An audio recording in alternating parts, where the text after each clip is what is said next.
Kung kapuluan, 4 na minuto na makalipas ang alas 4 na umaga. DZRH, magandang umaga Pilipinas! Sa DZRH Radio, DZRH TV at DZRH Online. Kasama si Kuya Angelo Balmones. Magandang umaga Pilipinas! Huwebes na tayo ngayon, 7 ng Disyembre 2023. Sa ulo ng ating mga balita, malaking bahagi ng bansa uulanin. Epekto ng amihan at Easter lace. DepEd inaming nahuhuli ang Pilipinas ng 5 hanggang 6 na taon sa learning competencies. May-ari ng Ceres Bus na sangkot sa madugong aksidente sa Antique, kakasuhan ng LTFRB. Bilang ng nasawi sa nahulog na bus sa Antique, umakyat na sa 17 operasyon sinuspende ng LTFRB sa loob ng 3 buwan. 2 sa 4 na persons of interest ng Marawi bombing pinangalanan na. Binatilyo, binaril sa Quezon City, sugatan. Bagong balita, bagong impormasyon. Kasama si Kuya Angelo Balmones. Magandang umaga, Pilipinas! Kasama natin ang buong radyo natin FM nationwide, ang ating action radio station sa Luzon, Visayas at Mindanao. 91.7 BNFM Radio sa Cebu at 94.3 FM sa Jensan. Sa detalye ng ating mga balita. Ilang bahagi ng bansang uulanin epekto ng northeast monsoon o amihan at easterlies na ang mainit na hangin na nagmumula sa Pacific Ocean. Ayon sa Pag-asa, apektado ng easterlies ang eastern at central Visayas, northern Mindanao, Caraga, yan din ang Davao Region, South Cotabato, Sultan Kudarat, Sarangani at General Santos City. At asahan ang kalat-kalat na pagulan at mga thunderstorms. Babala pa ng Pag-asa sa mga residente, maging vigilant laban sa posibleng landslides at flash floods down sa mararanasang katamtaman hanggang sa may kalakasang pagulan. Samantala, amihan naman ang makakaapekto sa Batanes at Babuyan Island, kaya asahan din ang maulap na papawirin na may kalat-kalat na pagulan, habang malisang ang panahon naman ang mararanasan sa Metro Manila. May isolated rain showers din o thunderstorms, epekto pa rin ng easterlies. Ayon naman kay Chanel Dominguez ng Pag-asa, wala silang namomonitor na anumang sama ng panahon o LPA na makakaapekto sa bansa sa susunod na ilang araw. Posibleng ideklara bilang pinakamainit na taon sa kasaysayan ang 2023. Ayon sa Copernicus Climate Change Service ng EU o European Union, pumalo sa highest level ang global mean temperature sa unang 11 buwan ng taon na nasa 1.46 degrees Celsius. Ang buwan naman ng Nobyembre ang tinuturing na warmest November na may average na surface air temperature na 14.22 degrees Celsius, mas mainit kumpara sa pre-industrial levels. Mataas ito ng 0.85 degrees Celsius kumpara sa average temperature noong 1991 hanggang 2020. Nahuhuli ng 5 hanggang 6 na taon ang learning competencies ng mga mag-aaral sa Pilipinas kumpara sa ibang bansa. Ito ay ang pagbabatayan ay resulta ng 2022 Program for International Student Assessment o PISA matapos malagay sa bottom 10 ng Pilipinas. Paliwanag ni Alexander Sukalit, Officer in Charge ng Bureau of Education Assessment Education Research Division ng DepEd. Nakakuha lamang ang Pilipinas ng 355 na score mula sa average score ng PISA na 472 sa math. Habang 347 naman mula sa 476 na average score sa reading at 373 over 485 na average score sa science. Nangangahulugan niya ito na sa kabila ng mga pagsisikap ng bansa, minimal pa lamang ang improvement nito sa mga estudyante. Pagtitiyak naman ng DepEd, pinagsusumikapan pa rin nila ang mga hakbang upang mas mapaganda ang sistema ng edukasyon sa bansa. Alam ho ninyo, yun ang problema eh. May mga initiative na ginawa, halimbawa yung fast track education para magkaroon ho tayo ng mga dagdag na mga competent teachers sa science at math. Tapos yung mga kumukuha ho ng mga asignatura, ng mga kurso, ng mga karera na may kinalaman sa science at math, meron na pong fast track education din. Pagtungtong ho nila ng third year, scholar na ho sila ng gobyerno, ng DOST. Pagkatapos, sila ho ay pwede na magturo. Ang problema ho, hindi naman sila ina-absorb eh. Marami ho sa kanila na ganun ho ang naging direksyon ng pag-aaral, hindi naman ho sila inabsorb ng DepEd. Hindi ko maintindihan, di ba? May mga effort na katulad ho niyan, kaya lang, hindi ho sila nabibigyan ng puwang.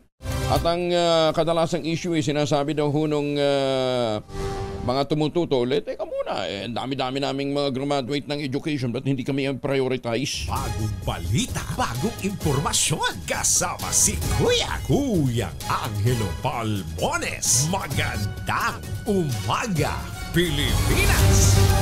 Sinuspende ng 70 araw ng Land Transportation, Franchising and Regulatory Board ang Ceres Bus Line matapos ang trahedya sa Antique na pumatay ng 17 katao. Ayon kay LTFRB Chair Chopilo Guadis III, line itong bigyan daan ng investigasyon sa pagkakahulog ng Ceres Bus sa 50 talampakang bangin. Nasa 15 bus company ang regular na bumibiyahe sa nasabing ruta na sapol ng suspensyon ng LTFRB. Sinisilip na ng otoridad kung ito rin ang kumpanyang sangkot sa kaparehong insidente ilang taon nang nakakaraan.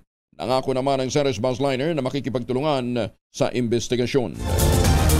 Teka, di ba itong Ceres Bus, ito yung may problema sa family feud? May dispute ito, mga magkakamag-anak nag-aaway-aaway. Pinumpirma ni Antique Governor Rodoro Cadiao na 17 ang nasawi habang 7 naman ang kritikal makaraang mahulog sa bangin ang bus sa bayan ng Hamtik, Antique. Iniulat sa DZRH ni Cadiao na nasa 28 pasahero ang sakay ng Ceres Bus kung saan 4 dito nasa maayos ng kalagayan matapos ang malagim na trahedya. Hindi naman itinanggi ng gobernador na marami ang nasawi sa lugar na pinaghulugan ng bus dahil kilala ito bilang killer curb kung saan kabilang dito ang 2 ding Ceres Bus Line.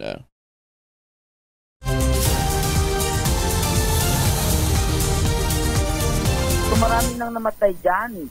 At report na natin yan even sa DPWH, even sa Regional Development Council. Ngayon, ang ginawa ng DPWH, nilagyan ng maliit lang na cement barrier.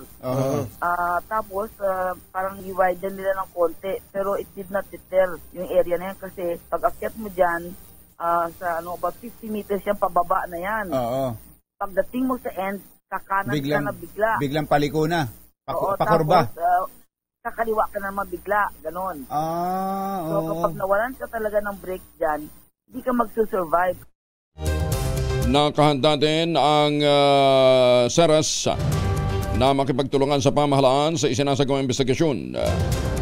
Magbibigay din ito ng assistance sa mga biktima at mga pamilya nito kabilang ang pagsagot sa gamutan at pagpapalibing. Kakasuhan naman ng LTFRB ang Ceres Transport Company kapag napatunayang guilty ito sa nangyaring trahedya sa Antique.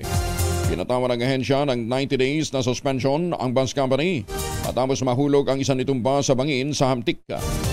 Paliwanag ng DZRH at ng radyo sa DZRH at sa radyo natin ni LTFRB spokesperson Celine Pialago, ang 90-day suspension ay para tumugon ang transport company sa isinasagawang investigasyon.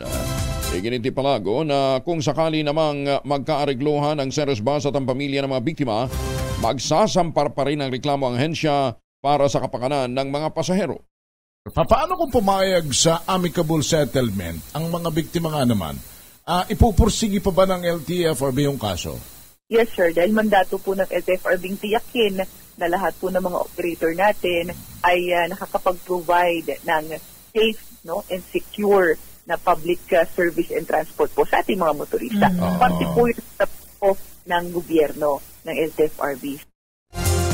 Pinaimbestiga na ni LTO Chief Vigor Mendoza II ang road accident sa Antique na ikinamatay nga ng 17 katao.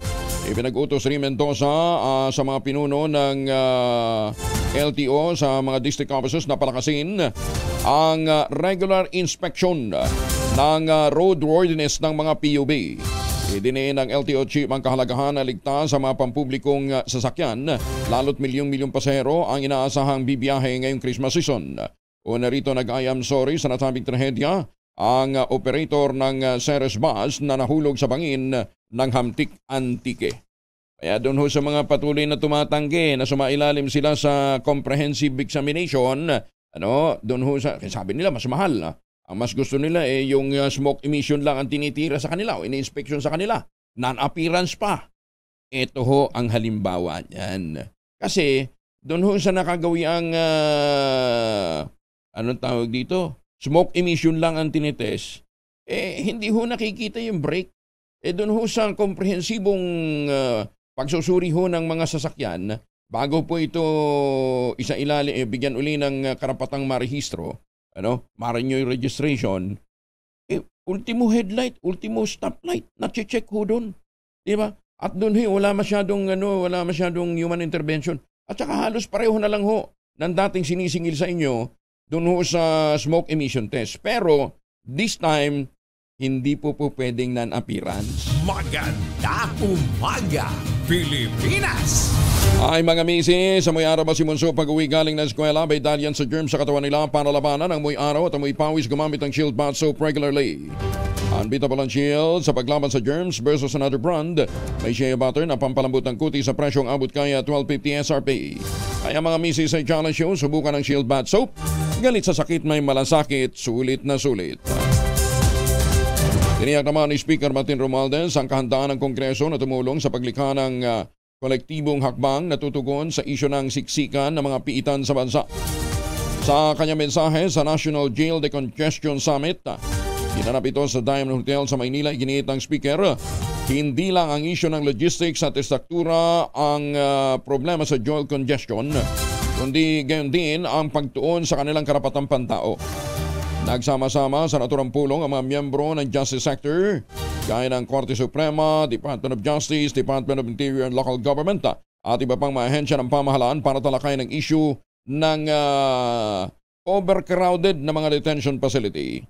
Para epektibong matugunan ang hamon ng jail congestion at kalunos-lunos na sitwasyon ng mga persons deprived of liberty, inilatag ni Speaker Romualdez ang ilan sa mga pangunahing panukala na handang dinggin at aralin ng kapulungan.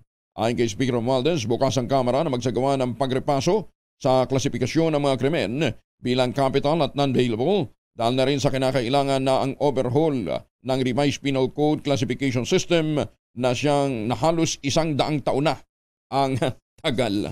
Ganun kaluma. 16 na minuto makalipas ang alas 4 ng umaga, pinangalanan na ng Philippine National Police ang dalawang suspect sa pagsabog sa Mindanao State University sa Marawi City na sinasabing mga miyembro ng teroristang grupo na Dawla Islamiyya Maute Group. Ayon kay Police Colonel Gene Fajardo, spokesperson ng PNP, ang mga suspect ay sina Kadapi Membeza alias Engineer at Arsani Membeza alias Katab. Sinabi ni Fajardo na sangkot din ang dalawa sa ilang pang insidente ng pambobomba sa Mindanao.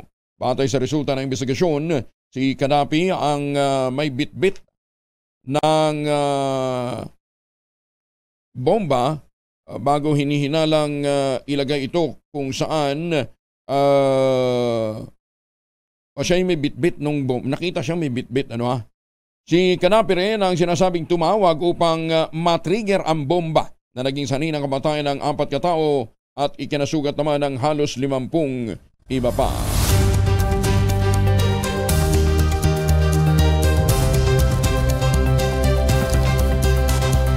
Sugatan ng isang 17 anyos na lalaki matapos na pagbabarilin sa Quezon City. Lumalabas sa investigasyon na nakatayo lamang sa harapan ng isang karinderya sa barangay Kulyat ang biktima. Alas 3:30 ng umaga nang dumating ang mga suspect. Kasama itong si alias Muslim, sakay ng motorsiklo. Matapos nalapitan ng suspect, bumunot si alias Muslim ng baril at 3 beses na pinaputokan ng biktima, saka mabilis na tumakas. Nagsasagawa na ng manhunt operation ng mga pulis para mahuli ang suspect, habang inaalam pa kung anong motibo ng naturang pamamaril. Tinubok naman ng apoy ang warehouse sa Tinajeros, Malabon. Nagsimula ang sunog dakong alas 5 ng hapon. Sa ikalawang palapag ng bodega, umabot ito ng ikalawang alarma. Alas 8:54 na kagabi nang ideklarang under control ang sunog. Ayon naman sa Bureau of Fire Protection, nahirapan silang apunhayin ng apoy dahil gawa sa concrete ang warehouse. Ang warehouse ay naglalaman ng dental at clothing supplies. Walang iniulat na nasawi sa naturang sunog. Iniimbestigahan pa ng mga otoridad kung anong pinagmulan ng apoy. Kinumpirma ni dating NTF-ELCAC spokesperson retired Lieutenant General Antonio Parlado Jr. na walang naging konsultasyon sa usapin ng pagpapatuloy ng peace talks sa pagitan ng pamahalaan at ng mga rebeldeng komunista. Sinabi ni Barlade na wala silang kaalam-alam sa plano ng gobyerno sa pagbuhay ng peace negotiation sa CPP, NPA, NDF. Tinawag ng opisyal na kritikal ang usapang pangkapayapaan dahil sa mga kondisyong inilatag ng komunistang teroristang grupo. Dahil dito kinababahala ng dating tagapagsalita ng NTF-ELCAC ang posibleng paglakas na naman ng puwersa ng makakaliwang kilusan. Noong panahon ng Duterte administration, binuhay din ang usapang pangkapayapaan subalit binawi dahil sa patuloy na karasang ginagawa naman ng mga teroristang NPA. Even yung mga very senior na members ng security cluster ay hindi tinanong.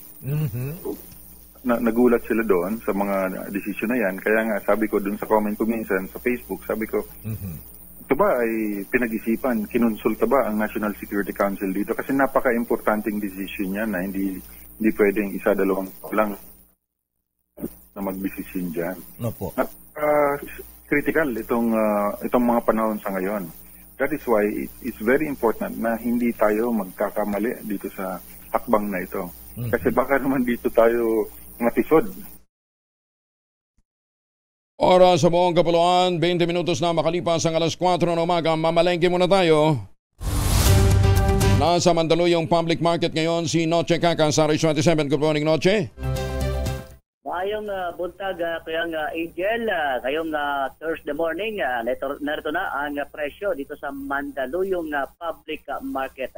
Ang bigas dito, kayang Angel, yung local special, 62 pesos ang kilo. Yun ang pinakamura naman ay well-milled rice, 46 pesos ang kilo. Ang bangos naman, kayang Angel, yung medium size, 200 ang kilo. Pero yung large na size, yung bangos, 250. Sama na rin natin yung tilapia, 160 ang kilo, habang ang galunggong tumaas ng konti, nasa 300 ang kilo. Alumahan, 380 ang kilo. Punta naman natin yung beef wrap, 450 ang kilo. Yung beef brisket naman, 420. Ang kasim, 340. Liempo, 370. At ang whole chicken, 190 ang kilo. Sa mga mag-side up ngayong umaga, gamit yung itlog, medium size, 8 pesos and 50 centavos. Puntahan natin yung ampalaya, 120 ang kilo. Yung sitaw naman, 90. Pechay native, 90 pesos din. Ang kalabasa, 60. Ang talong, 120. Habang ang kamatis, 80 pesos ang kilo. Yung carrots naman, 120. Habichuelas, tinatawag na Baguio beans, 120 ang kilo. White potato, 180. Pechay Baguio, 70. At ang sayote bumaba, nasa 45 ang kilo. Sibuyas sa pula po yung Angel, yung local, 200 ang kilo. Habang yung white onion na imported, 150. Isama na rin natin yung garlic, ako imported pa rin ito, 150 ang kilo. Pero yung garlic na native, 350. Good news dahil yung siling labuyo nasa 180 ang kilo. Kalamansi 100, lakatan na 100 at yung latundan 60. Papaya solo 60 pesos habang ang mangga nakapako pa rin sa 180 ang kilo. Ang sugar was 90, sugar was 85, ang sugar brown 76, habang yung palm oil 350 ml, 30 pesos, habang palm oil 1 liter, 90 pesos. Yun naman ay naghahanap ng coconut oil, isama ko na rin 350 ml, 35 pesos, habang ang coconut oil 1 liter, 85 pesos. Kaya na presyo ng panahing bilihin ngayong Thursday morning dito sa Mandaluyong Public Market. Mula sa kanunan sa Pilipinas, DCRH. Ako si Dochi Kakasol, tuloy sa pagbabalita, tuloy-tuloy sa serbisyo, sama-sama tayo, Pilipino. Dagang salamat, Noche. Bagong balita, bagong impormasyon. Kasama si Kuya Angelo Palmones. Magandang umaga, Pilipinas! Oy mga mamis, pwede ho tayong mag-laundry day today ha dahil hindi naman tuloy-tuloy yung mga pagulan. Kunot-no ka ba kapag makapit, madikit at malupit ng mancha? All you need is Pride. Ba't ba pahirapan ang self-con sa Pride? Easy at worry-free naman ng laundry. Sa triple stain away formula, tanggal ang matitinding mancha based on test sa chocolate, mud, and sabon and cotton. Gawa po ito ng ACS. Pinasinaya naman ng Philippine Amusement and Gaming Corporation ang bagong emergency facility sa isang disaster-prone na bayan ng lalawigan ng Quezon. Isa itong 2 palapag na multi-purpose evacuation building itinayo sa barangay Madulao sa bayan ng Katanawan. Pinaglanan nito ng PAGCOR ng 50 million pesos, ikalama sa pinatayo nitong multipurpose evacuation center sa lalawigan ng Quezon. Todo pasasalamat si Katanawan Mayor Attorney Ramon Orpanel sa liderato ng PAGCOR, partikular na kay Chairman Alejandro Tanco sa nasabing pasilidad. Sinabi ni Mayor Orpanel na malaking tulong ng naturang pasilidad sa mga residente dahil kulang na kulang talaga sila ng nakalaang lugar para sa mga bakwit. Magagamit din niya ito bilang venue ng Special Activity at Extension Office ng lokal na pamahalaan ng Katanawan. Sa ngayon, meron ng 37 na ipatatayong evacuation facilities ang PAGCOR, meron namang 36 na under construction. Congratulations! Samantala sa showbiz, kilala nyo ba si Myra Manibog? Hindi, ako din. Kilala siya ni Morley Alinio. Morley, good morning! Gising na ang showbiz, rampa na Pilipinas. Kuya Angel, good morning, good morning, good morning. Well, nagkaroon ako ng chance na makausap si Myra Manibog, ang dating sexy actress na sumikat way back 80s. Sumikat siya dahil sa kanyang mga penny movie o as in penikula. Ang penikula ay ang mga eksena na kung saan ay tutuhanan ang ginagawa nila sa kama. Well, ayon kay Myra, nung mga panahon na yon ay 13 years old lang daw siya. Pinalabas lang daw na 18 siya dahil malaki ang bulas ng kanyang katawan at matangkad siya. Nung mga panahong penny pa ang kanyang mga ginagawang pelikula ay hindi daw niya alam na ito ay masama dahil nga napakabata pa niya. Ang sinisi niya kung bakit nagtuloy-tuloy ang kanyang ganong karir ay ang kanyang nanay na pinabayaan siya. Na hindi man lang daw siya inawat, na hindi man lang daw siya ipinagtanggol, o hindi man lamang siya pinagsabihan. Gayong ito ang kanyang kasama sa mga taping at shooting. Sa totoo lang, maraming naranasang negatibo itong si Myra na sinikap niyang linisin ang lahat ng iyon. Nagdroga siya, nagtenis siya, naging matapang siya, naging salbahe siya. Pero ang lahat ng iyon ay kanya nang kinalimutan at ibinigay niya na ang lahat-lahat sa kanya sa Panginoong Hesus na buhay. At ngayon daw, tuwid na ang kanyang buhay at bilang isang nanay, sinisikap niyang maging mabuting ina ng kanyang mga anak. Yan ang ating DZRH Showbiz Status News. Ito po ang inyong RH47. Morley Alinio, tuloy-tuloy sa pagbabalita, tuloy-tuloy sa serbisyo, sama-sama tayo, Pilipino. Magandang umaga, Pilipinas! Maraming salamat, Morley. Eto naman, medyo mas bago-bago ito. Ano, si Catherine Bernardo, matapos ang hiwalayang Katniel. Meron ngayong 19.8 million na mga followers na sa Instagram.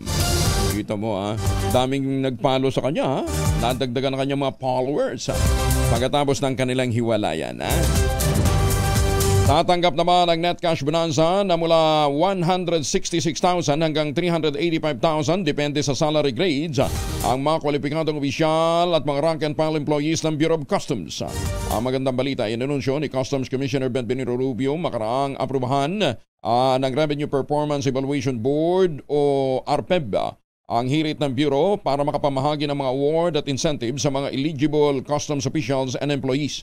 Ayon kay Rubio, ang PERC ay para sa 2018 Revenue Collection Performance ng BOC batay sa itinatadhana ng Republic Act 9335 o yung Attrition Act of 2005.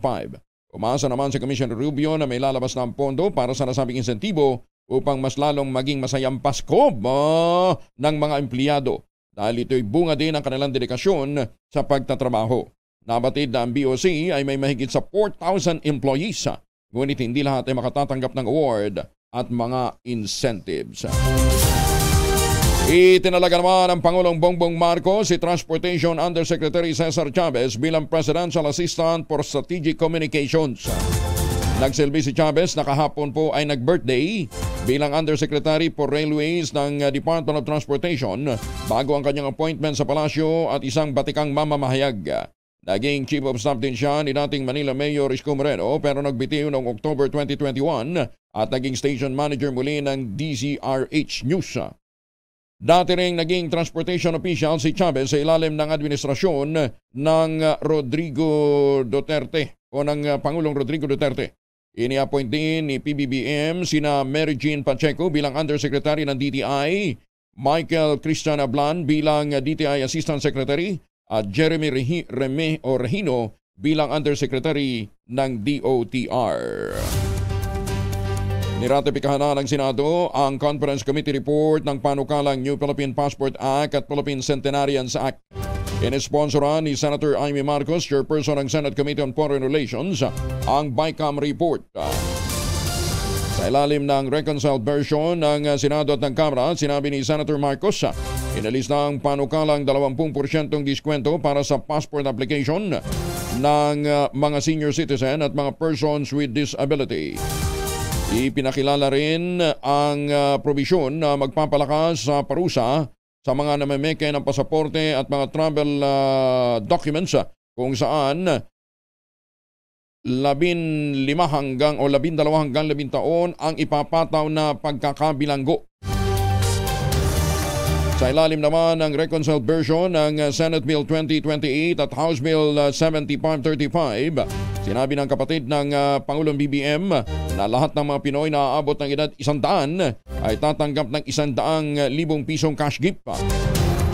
Bibigyan din sila ng letter of facilitation mula sa Pangulo ng Pilipinas. Teka muna, baka inalis dinagdagan yung discount. Pakicorrect mo nga meron? Tinanggal. Ay, ganun. Ni-rationalize siguro. Ay, teka muna. Eto naman, bukod po sa nag-birthday kahapon na si Dr. Cesar Chavez, meron pa tayong isang good news, makakasama natin ngayon. Ito dati, neneng-nene pa ito, di ba? Pagka medyo naagawan ng candy, umiiyak. Joke! Kasama natin ngayon si Sheila Idubas na isa na pong ganap na abogado. Sheila, good morning and congratulations. Magandang umaga, Kuya Angel, at syempre sa lahat ng nakikinig at nanonood sa DZRH. Oh my gosh, nakakamiss. Nakakamiss pa rin. Anong pinaggagawa mo ngayon? Anong pinagkakabalahan mo, Attorney Sheila? Syempre po kasi kahapon lang nalaman yung results, so sobrang saya. So, pero kahit despite that kasi, continues pa rin sa trabaho. So, Hindi, saan ka nagtatrabaho ngayon? Saan ka connected? Under po siya ng integrated resort sa Hotel Stotzenberg. As legal officer? Hindi pa. Social media. Sa social media director, yes. Opo. Anong ginagawa niyo sa social media unit na yan? Well, basically, syempre po, ina-advertise natin yung iba't ibang yung sa hotel, iba't ibang hotel kasi under siya ng integrated resort, so iba-ibang hotel siya. Okay. Nasa media ka pa rin, kumbaga. Yes, syempre hindi po nawala yung puso natin dyan. Okay. Nung bumitaw ka para mag-pursue ng law, what pushed you to do that?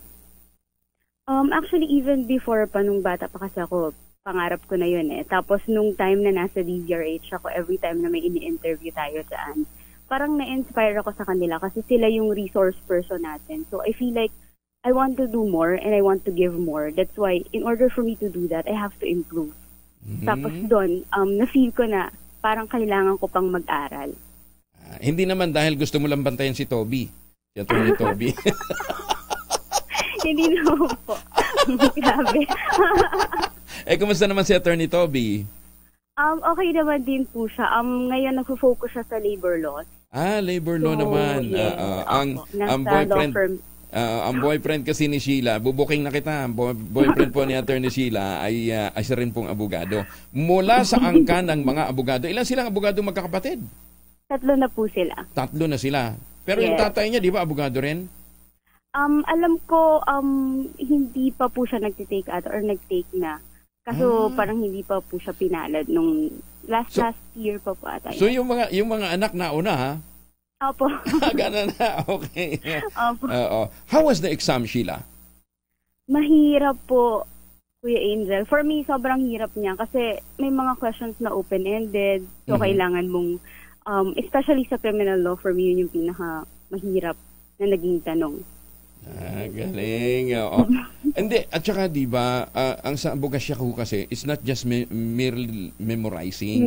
Yes. Oo, hindi ho pag memorize. Kasi kung pag memorize, edi daming magaling mag-memory, kabisote, ano ha? Yes. It's more of comprehension. Kinakailangan na intindihan mo. Sheila, isa sa mga problema natin ngayon dito sa Pilipinas na pag-iiwanan tayo pagdating sa comprehension. Nakita mo rin naman yung mga mag-aaral, di ba? Marami ka rin pinagdaanan. Ano yung improvement na dapat na pagtuunan ng pansin? Actually, kung Angelo, sa'yo ko nakuha to kailangan matuto tayong makinig. Yan, totoo po talagang sinabuhay ko to, na kailangan matuto tayong makinig. Kasi parang sa mundo ngayon, sobrang ingay na. Everybody has something to say. So for me, kung gusto mong matuto, kung gusto mong gumanda yung comprehension mo, you should know how to listen. Kailangan matuto kang makinig rin, hindi laging ikaw yung nagsasalita. So yun, yung narinig ko sa yun, sinabuhay ko talaga yun. Talaga. Okay. So, yes. Moving forward, ano magiging how should I coin the question? Kasi baka mamaya sabihin ako, you're out of order Mahirap na, no ha? Nasaan si Attorney Sheila Idubas in the next 5 years? Siguro po public service. Definitely. Sa government. So you're joining PAO, Public Attorney's Office? Naghahanap si Justice Persida Rueda Acosta ng dagdag na abogado, ha? Yes, isa po talaga yun sa target. Siyempre, gusto natin ma-hone yung skills natin, pero at the same time, nakakatulong tayo. Okay. Pero you still intend to join back media? First, sabi ko nga po even before pa, na first love ko talaga yung media. And then, second love ko tong pagiging abogado. So talagang, yes, I would love to go back to media. Teka, nag-full-time ka ba? No, for the longest years po. So ilang taon mo binuno ang abogasya? 4 na taon lang din. Medyo lumakpas ako kasi nagkaroon ng COVID. Oo nga pala. So yes, oo. Pero hindi ko siya dinire-diretso. Like after graduating sa law school, hindi muna ako nag-take ng bar. Honestly, kasi andun yung fear. Okay. Nakakatakot. Anyway, may dalawa pa dito dito galing sa DCRH na naglo-loading ngayon Huwag na muna natin banggitin yung pangalan. Interviewin na lang natin pagka pumasa na ng bar, ha? Anyway, Sheila, kung hindi si Attorney Toby ang iyong motivation sa pagpupursu ng law, sino? Siyempre po, yung family. Yung family po talaga. Bakit? May abogado ba sa pamilya nyo? Wala po, ako nga yung una. Ikaw yung una. Siya, sige. Anyway, congratulations sa stay grounded. At sabi ko nga, sabi mo nga, tuloy-tuloy lang sa pakikinig para matuto. Sheila, again, congratulations. We're proud of you at nandito lang kami. Should you need any help in the near future. Okay? Yes, sir. Thank you and congratulations. Maraming salamat. Thank you po. Si Attorney Sheila Idubas, natin pong kasama namin dito sa MBC, dito po sa DCRH at sa radyo natin. Maganda umaga, Pilipinas! Naku, eto naman, bagong abogado, itinuturong robbery gang leader na nangloob sa isang pawn shop sa Cebu City. Baka nga daw hindi makasama sa oath-taking, detalye na balita mula kay Dodi Ladera mula sa Action Radio Cebu. Dodi? Malabong mapasama sa oath-taking ceremony si Attorney Jigger Heverola, ang itinuturong mastermind sa isang pawn shop robbery dito sa Cebu City, Kamakailan. Walang kasiguruhan ang temporaryong paglaya naman na akusadong abogado na isa sa mga successful bar examinees. Kasalukuyan nakakulong na si Attorney Jigger Heverola sa custodial facility ng Cebu City Police Office matapos itong mabalitaan na isa na siya sa libo-libong bar examinees na pumasa sa bar exams na ipinalabas ng Korte Suprema. Ng paggalaman at kinumpirma naman ni Cebu City PNP Director Colonel Ireneo Dulugdog ang mga dating kaso ni Attorney Jigger Heverola na sangkot ito sa mga kasong arson, rebellion, murder sa mga nakalipas na taon. Nagtapos ng abogasya si Attorney Jigger Heverola sa Southwestern University Cebu City noong taong 2020. Sa naging pahayag naman ng pamilya ni Attorney Heverola, ang itinuturong mastermind sa pawn shop robbery Pinasinungalingan naman ito ng kanyang asawa ang mga akusasyon laban sa kanya. Yan ang report mula rito sa DYRC Action Radyo Cebu. Dodi Ledrera, tuloy-tuloy sa pagbabalita, tuloy-tuloy sa serbisyo. Sama-sama tayo Pilipino. Salamat, Dodi. Nasa bataman ng Bureau of Customs ang mahigit sa 67.3 million pesos na laga ng shabu sa Naiya, Pasay City. Nakasiksik ang mga iligal na droga sa loob ng engine pulley na nasa loob ng mga baksa. Lumalabas sa investigasyon na galing sa Mozambique ang parcel idinaan ng Addis Ababa, ito po sa Ethiopia, bago nakarating ng Pilipinas. Nabistong illegal drugs ang laman ng parcel matapos itong dumaan sa scanner at positibong natukoy ng K9 unit sa isang inspeksyon.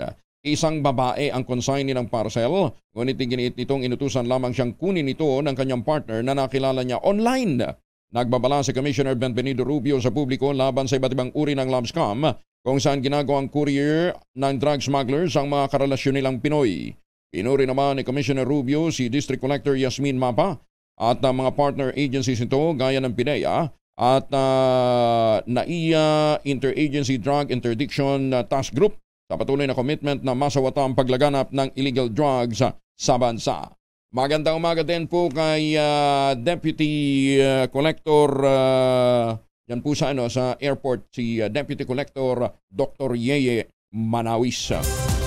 Nakikipagpulong na ang mga maritime employers sa bansa kay House Speaker Martin Romualdez. Kabilang dito mga foreign ship owner at mga local mining agencies na kasabi ng Association of Marine Officers and Seamen's Union of the Philippines. Ipinarating nila ang kanilang posisyon sa panukalang Magna Carta o Filipino Seafarers, partikular na sa isyu ng ambulance chasing. Itinutulak ng grupo na tuldukan na ang ambulance chasing sa ilalim ng nasabing panukalang batas. Tinutukoy nito ang paghimok ng isang abogado sa isang nadisgrasyang marino na manghingi ng pera mula sa mga individual o mga kumpanyang responsable. May ilan namang labor group ang nagsusulong na panatilihin ang nasabing probisyon sa naturang panukala. Ganda umaga, Pilipinas! 41 na makalipas ang alas 4 ng umaga. Nevada, magandang umaga po. Evan lang, dyan po sa Las Vegas, Nevada, magandang umaga. Magkita tayo next year, hindi kami nagkita noong nakaraan At magandang umaga din po sa lahat po ng ating mga seafarers, sa lahat po ng mga marino. Baka ngayon pa lamang nag-iisip na ho kayo ng pangregalo, wag na kayo mag-order. Tawag na lang ho kayo sa mga delivery apps dito sa Pilipinas, Magpahatid sila ng tangerine chocolate, Available po sa 0919-095-5935. Diyan ho kayo mag-text o kaya tumawag para po sa inyong reservation. Ang tangerine chocolate po ay produkto ng mga magniniyog dyan po sa lalawigan ng Quezon. Sa tulong po ni Dr. Helen Tan, ito pong mga magniniyog na dati umaasa sa Copra, ngayon mga MSMEs na. Sila po yung nagtanim ng kakao galing Davao. Hinakot po yan ni Dr. Helen Tan. At pagkatapos ho ngayon ay nagpuproduce sila ng dekalidad ng mga kakao beans para makapag-produce na magandang tangerine chocolate. Yan sinabi yung mga European branch, yung mga American branch, nako, mas masarap po ang tangerine chocolate. Gawang Pinoy, kaya tangkilikin po natin ang gawang atin.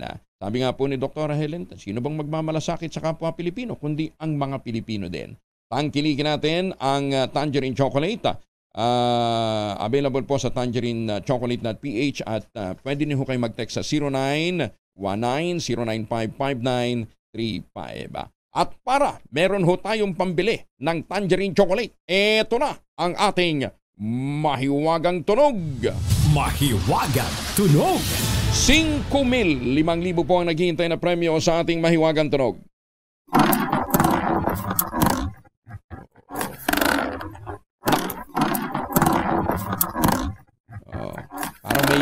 Parang may di ba? Hindi ho yan hindi ho yan dispelihadong makina ay mag-start. Pinagugulong po yan. Isang item na cylindrical, pinagulong sa isang bagay na kwadrado. Yan, sige, ang clue natin ngayong araw nito, ginagamit sa mga industrial project. Maganda umaga, Pilipinas! Ang inyong masagot, ipadala po ninyo sa 0919-282-6485. Sundin ang tamang format ng pagte-text, empty space, name / address / contact number / at ang inyong sagot. Isang beses lamang po maaari mag-text sa ating text line gamit ang inyong mobile number. Ayan, ano yung bagay na pinagulong sa isang bagay na parehong ginagamit sa mga construction. Yan. Paano naman hindi pa nyo nakuha yun? Research na!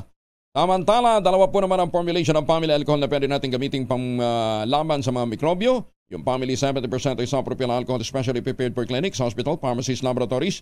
Okay na okay din po yan sa mga households. Very effective sa disinfection at sterilization. Ganyan ang bagsik ng family 70% isopropyl alcohol. Maghapon man yung gamitin, no problem. Hindi po manunuyong yung mga kamay dahil meron po itong moisturizer. Yun namang mabagong family rubbing compound Iprombal Cologne. Ayun yung mabagong isopropyl alcohol na ginagamit po ng mga masahista, mga barbero, mga doktor, mga nurse, mga komedrona for sponge bathing and other cleansing purposes. Family rubbing alcohol parang DCRH subok na sa mahabang panahon. Mabibili sa mga butik at convenience stores nationwide.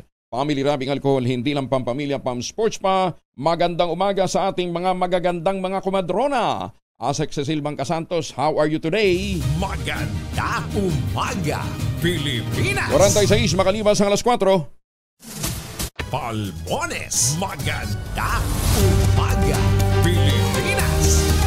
Alas 4:50 ang oras sa buong kapuluan. Nasa maayos na kondisyon ngayon ang Pangulong Bongbong Marcos matapos madalo ng COVID-19 sa ikatlong pagkakataon.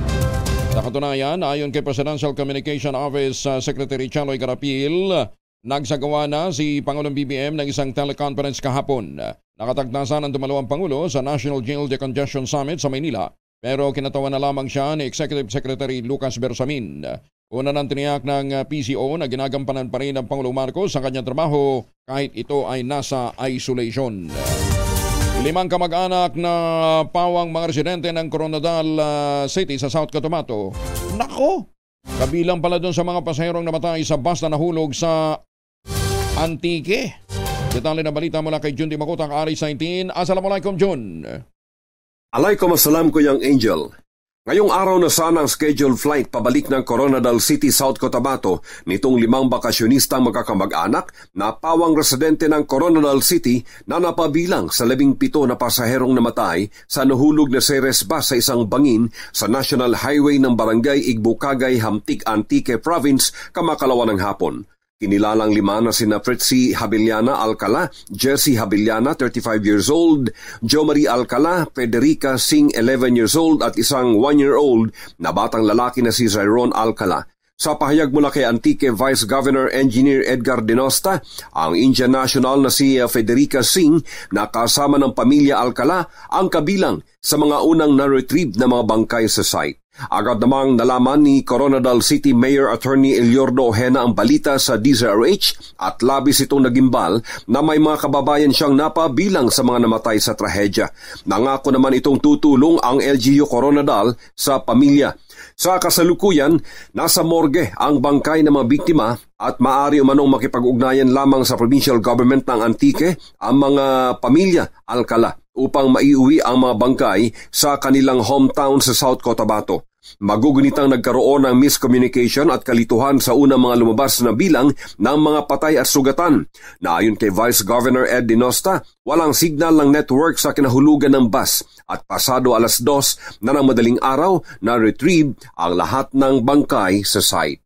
Mula sa kaununahan sa Pilipinas, DZRH, ako si RH19, Jun Di Makutak. Tuloy-tuloy sa pagbabalita, tuloy-tuloy na serbisyo, sama-sama tayo, Pilipino. Sokran, Jun.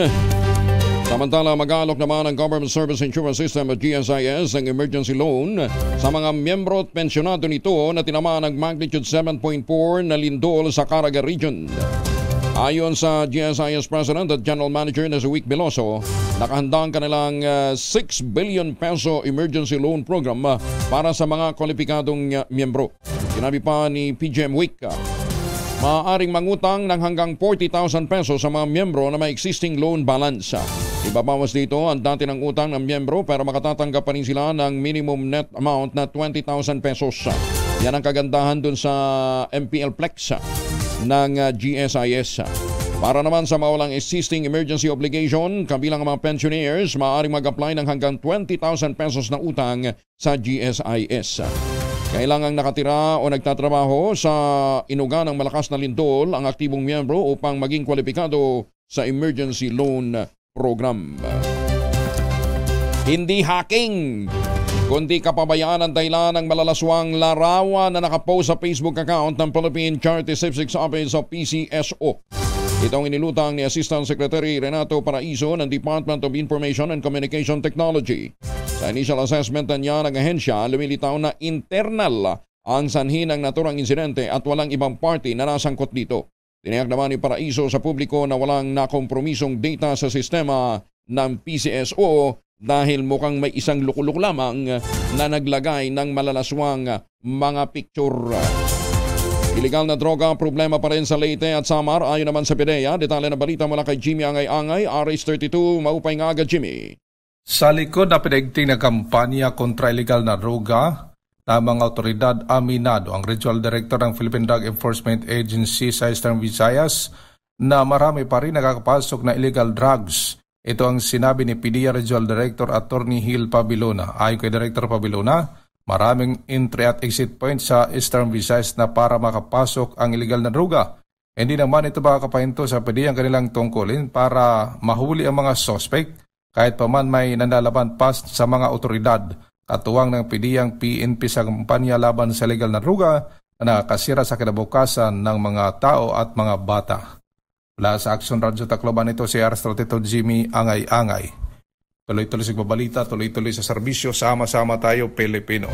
Daghang salamat Jimmy. Pangungunahan naman ni Supremo Senator Lito Lapid ang distribution ng tupad payout sa 189 beneficiaries. Gaganapin ito sa Sports Center ng Barangay Dolores sa Cabangan, Zambales. Kabagan ng Zambales.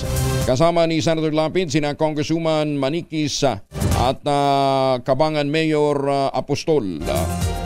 Ay, batiin din daw natin ang magandang umaga sina Chief Ricky Ileto, Ryan, Robert Alain at Micah. At syempre si Don Florante Rosales. Magandang umaga. Ay, kaganda ng gising ng mga ito.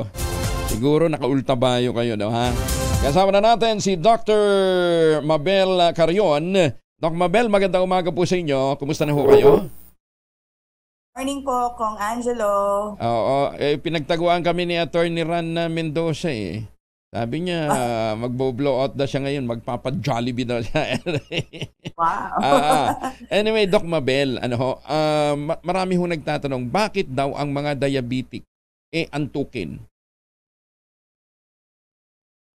Actually, yung mga diabetic, yung mga taong may diabetes, nagiging antukin sila pag actually, hindi controlled yung sugar nila. So, start tayo, syempre, pag diabetes, merong problema yan either sa production ng insulin, yung hormone na nag-control ng glucose, or meron silang insulin, pero hindi na-absorb ng cells yung glucose, so hindi nag-function yung insulin well. So, during nighttime especially, no, yung mga may hyperglycemia or tumataas yung asukal sa dugo, nangyayari yung kidneys nagko-compensate. Ibig sabihin, gustong ihi ng ihi. Yun yung isa sa nakakapuyat sa kanila, no? Tumataas ang blood sugar, ihi sila ng ihi, tapos laging uhaw, and then sasakit na yung ulo nila, at saka hindi na sila komportable. Yun ang simula ng mga insomnia nila. At saka, kaya sa umaga, nagkakaroon ng daytime sleepiness para silang pagod na pagod. So, kulang sila. Yun sa mga hyperglycemia.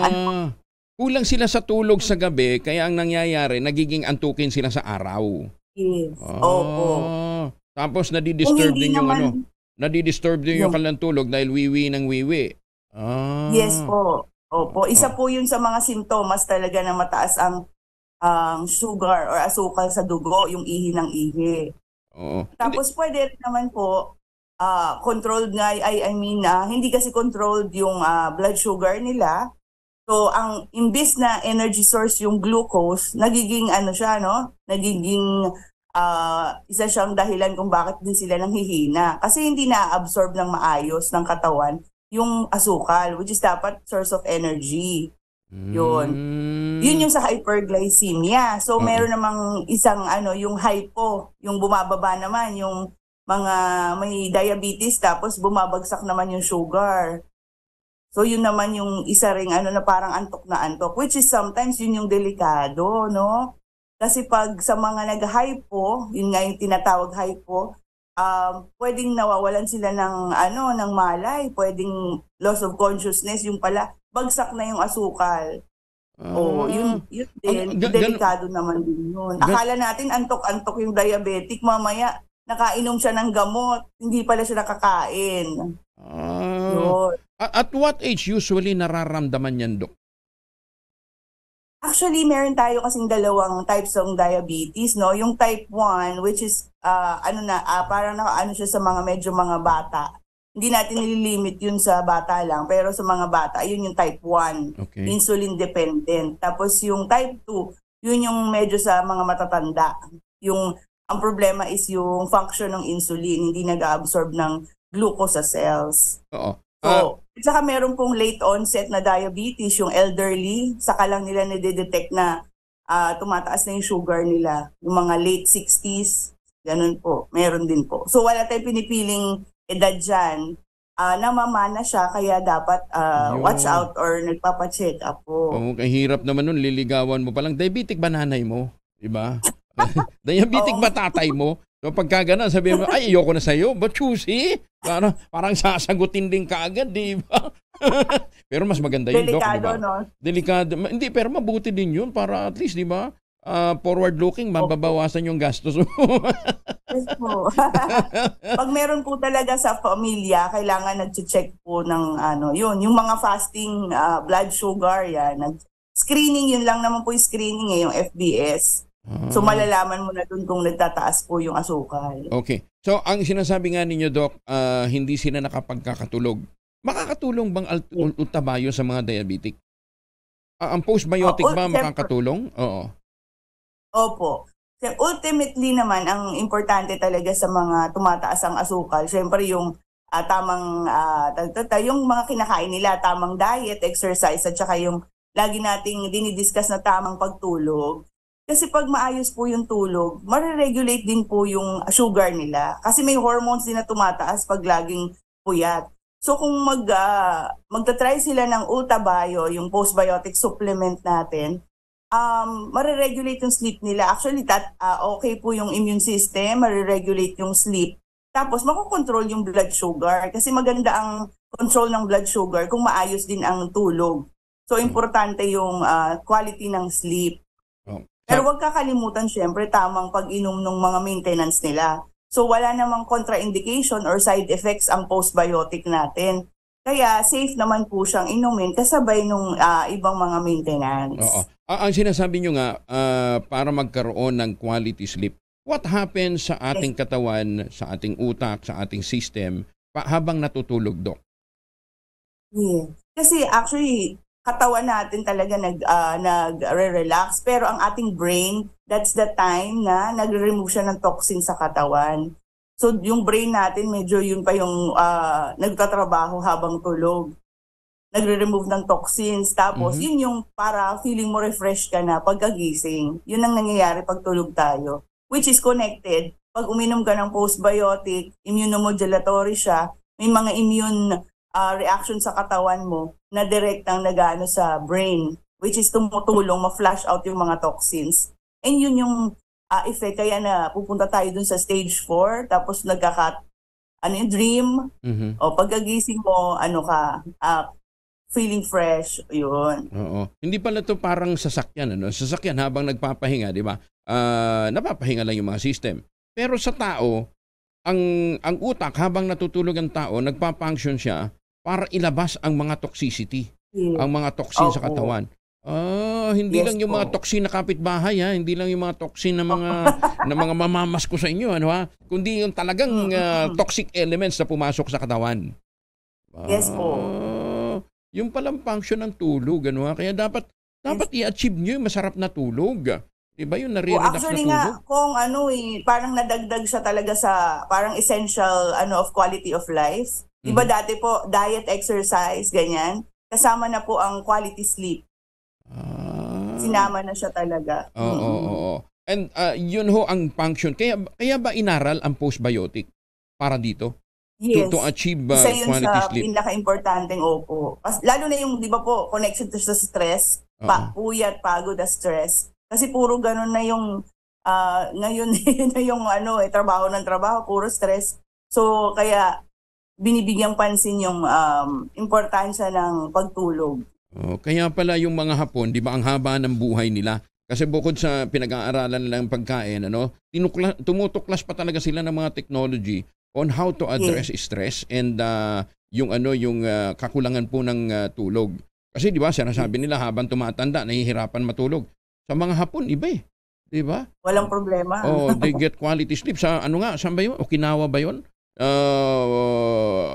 Doon daw may pinakamaraming mahigit mga centenarians, more than 100 years old. Mahigit 100 years old. Magaling, Oo. Yes. Doc, pero ito naman, ang sikreto naman daw ni Attorney Ran, nung nagte-take siya ng board exam, talagang nag-uultabayo siya para makatulog siya ng mahimbing. Tapos, the following day, repressed na siya, doon siya nag-aaral para mas marami siyang ma-retain na impormasyon. Ganun pala yun. Mas marami kang nare-retain na information kung ikaw relax, kung nakapagpahinga ka the night Malaki before. Pong bagay. Opo. Sana nung ako rin nag-board exam, nung meron ng ultabayo. Pero okay lang daw kasi sabi nga nila ang ultabayo naman nakagaganda. Di kita ho naman ninyo. Di ba? Living proof. Living proof. Anyway. Thank you po sa ultabayo. Okay, Doc, thank you ha. Thank you for joining us, and para ho doon sa mga may mga concerns pa, pwede ho kayong magtanong through text kay Dr. Mabel, Dr. Mabel Carion sa 0917-110-6580. Text lang para mas marami hong masagot. Ulitin natin, mga concerns ho ninyo, may kinalaman ho sa kakulangan ng tulog, diabetes at iba pang karamdaman na pwede hong matulungan ng ultabayo. 0917-110-6580. Doc, thank you very much. Magandang umaga po. Maraming salamat. Ang ultabayo po ay rehistrado sa Food and Drug Administration at rekomendado ng mga doktor. Maganda umaga, Pilipinas! Isinisisi naman ng Department of Agriculture, Cordillera sa unrestricted hog trading ang mabilis na pagkalat ng African swine fever sa rehiyon. Ayon kay Leslie Deligen, Officer in Charge ng DA Cordillera Regulatory Division, patuloy pa rin ang kalakalan ng baboy mula sa mga lugar na apektado ng ASF. Tinabi ni Deligen na ikalawa sa dahilan ng patuloy na pamamayagpag ng ASF ang pagbibigay ng tira-tirang pagkain sa mga baboy pero hindi naman kinakain ng mga ito. Binabanggit din ng opisyal na karamihan sa mga karne ng baboy na ginagamit sa mga pista o mga pagtitipon hindi dumadaan sa sanitary inspection kaya't posibleng apektado po ito ng ASF. Kaya ako nagpapasalamat sa provincial government po ng North Cotabato. Yun lamang yung lugar na nadaanan ko na meron talagang border control. Diba? Tsaka may mga may mga restriction sa mga papasok na mga sasakyan at mga tao dadaan ho sa lalawigan ng North Cotabato. Kinakailangan dumaan ka talaga doon sa border control na meron hong pang-sanitize. Ex-barangay captain naman ng bayan ng Umingan pinagbabaril sa San Quintin, Pangasinan, patay. Masantos siya kabasanid si Kamin sa ating masuki dyan po sa Pangasinan. Freddy? Malalimang investigasyon ang ginagawa ngayon ng San Quintin Police sa pamumuno ni Acting Chief of Police Captain Benedict Espinosa hinggil sa pagpaslang sa dating barangay chairman sa bayan ng Umingan.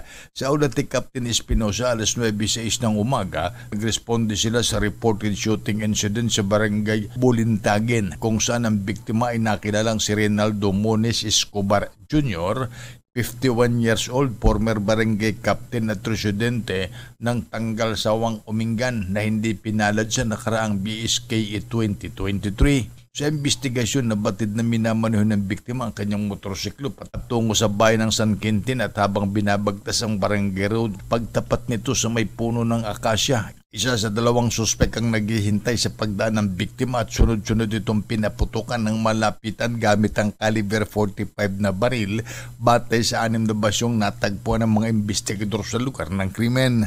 Nagtamo ng tama ng bala sa iba't ibang bahagi ng katawan si Escobar na nadala pa sa Eastern District Hospital kung saan idineklarang dead on arrival na ng doktor. Nabatid sa ilang saksi na mabilis na sumakay ang gunman sa nakasunod ng motorsiklo sa biktima na tumakas patungo sa direksyon ng bayan ng Santa Maria. Ayon pa kay Captain Espinosa, may person of interest na sila sa pangyayari at tinitingnan nilang ang gulo ay paghihiganti. mula sa Action Radio Pangasinan. Ito si Freddy Pajardo, RS38, tuloy-tuloy sa pagbabalita, tuloy-tuloy sa serbisyo, sama-sama tayo, Pilipinas. Salamat, Freddy. Maganda umaga, Pilipinas. Ay, maya-maya may makakausap ho tayong isang Bicolano. Ito po ay anak ng Paracale, Camarines Norte. Sandali. Standby lang ho yung mga taga Bicol ha. Meron ho tayong ipagmamalaking kababayan nyo. Si Benny Estreja muna ng Pag-asa. Alamin natin ang magiging lagi ng panahon. Benny, magandang umaga po sa inyo. Magandang umaga po, Sir Angel. Ganyan din sa ating mga taga-subaybay. Sa ngayon po, wala pa rin tayong minomonitor na bagyo or low pressure area sa paligid ng Philippine Area of Responsibility.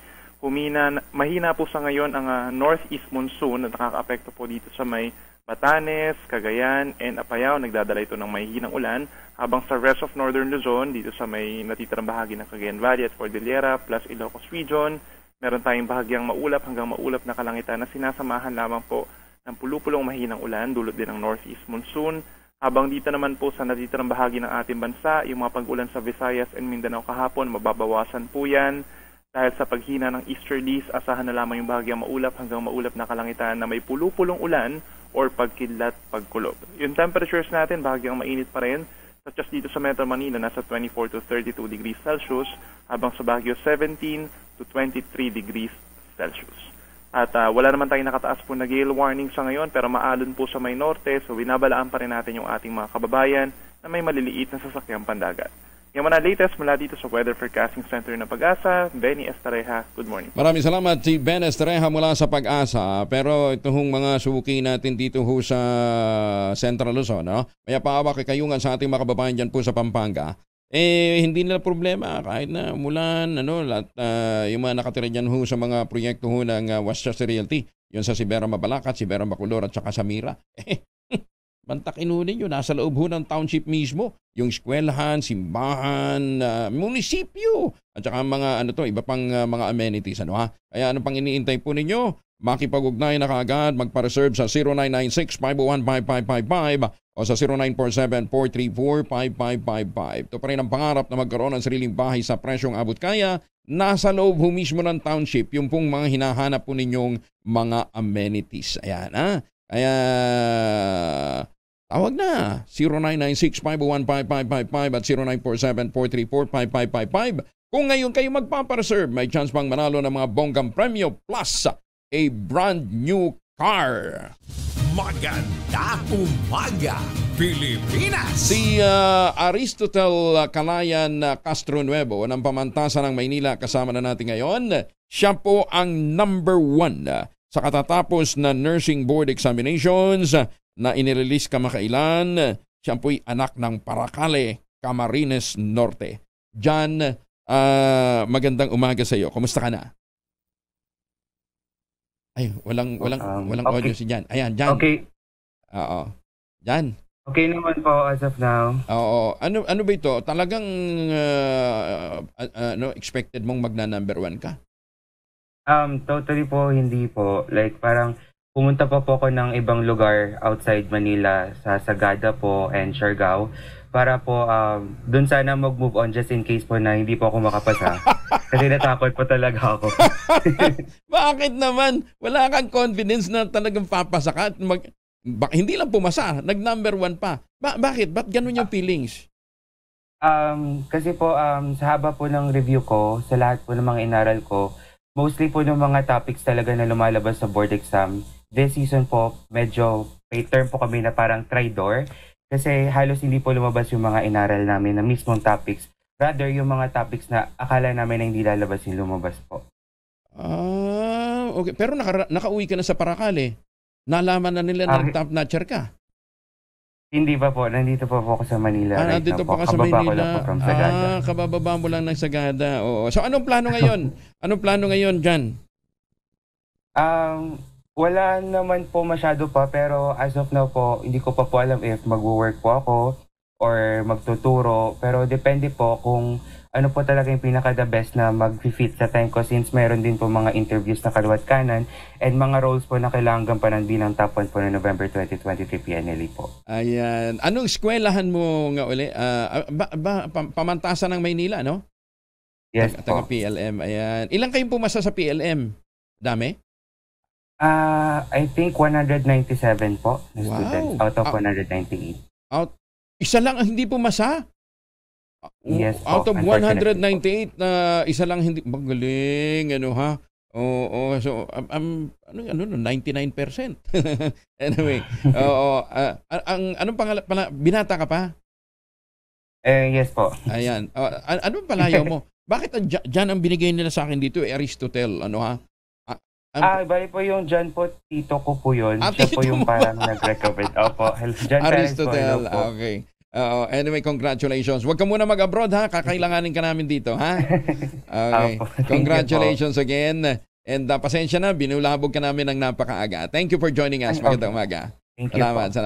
Congratulations. Si Aristotle Calayan Castro Nuevo ng Pamantasan ng Lungsod ng Maynila. Siya po yung nag-number 1 sa katatapos na nursing board examination. Sabi niya, muna, daming mga interview eh. Ang daming kailangan sagutin. Kasama na rin natin si Kabenjo Basas. Kabenjo, magandang umaga ho sa inyo. Sir Angelo, magandang umaga po. Good morning po sa lahat. Ayan, yung mga nagna-number 1 na yan, yung mga top-notcher na yan, mga pumasa sa bar exams, dahil sa magagaling ang kanilang teacher. Yan, ha? Si Kabenjo ay ang chairman po ng National Teachers Dignity Coalition. Pero hindi ho yung kagalingan lamang hong pag-uusapan natin. Pag-usapan din natin yung problema, Kabenjo. Doon sa pinakahuling PISA, kulelat pa rin tayo eh. Ang dami ng intervention na ginagawa. So, hindi ba ramdam yung mga intervention na yun? Siguro we have to take note po na 2022. No, medyo syempre bumabawi pa lamang tayo dyan, no, mula din po sa tinatawag po natin na effects of pandemic, yung ating education under the pandemic situation na ginawa natin since 2020 naman po, no. Kaya medyo sabihin na po natin medyo hindi po masyadong significant, no, yung achievement po natin dito, no.